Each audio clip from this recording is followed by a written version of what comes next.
I'm going to show you how to create a user account under the AvaEye app. I'm assuming you've already downloaded the AvaEye app on your iPhone or Android phone. This guide is useful for following along on either of those devices. Open the app. When you open the app for the first time, it'll ask you to agree to the terms and conditions. And then there will be a login page. Here you can actually create a user account either using a email address or a phone number. I'm going to be showing you how to create a user account using your email address. It's going to ask you to allow access to local networks.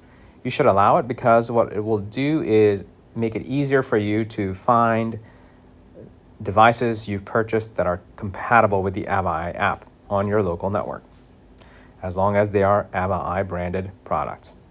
Now here to create an account, first click on sign up on the bottom left-hand side. The first thing to enter is your region. So click next to the pin icon, press OK here. Now on the top, you may be already suggested a recommended region. You can click on that since it automatically since we're in the United States because I allowed it access to my local network. And then it says, please enter your email address. You should enter your email address. I'm entering mine. Click on the send code button. It gave me a prompt saying I have to agree to the bottom where it says I have read and agreed to service agreements. Check on that and hit send code. Now what it's doing is it's going to ask me to do some security verification to make sure I'm not a bot. Yours may be different. Complete your security verification. And then on the bottom, it says for me, a verification code has been sent. You should be seeing the same. It gives us 60 seconds to go check that email address and get that code. Make sure you check your spam mail in case it ended in there. If you're using an email address that has a firewall or a spam filter of some sort, it may block these emails to go through. Make sure you're using an email address that doesn't have any aggressive spam filters.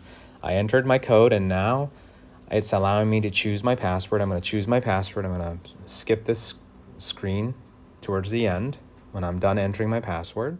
I finished entering my password and now I'm going to click on sign up. And then it has logged me into my account. So if I go and click on the 3 lines on the top left-hand side, it tells me under me, it gave me an automatic username and it tells me my email address. So I'm logged in. Now I can use this username or email address to actually receive sharing rights to a recorder or camera from another user, or if I have added a recorder to this account, I can actually share that device with another user using the AvaEye app.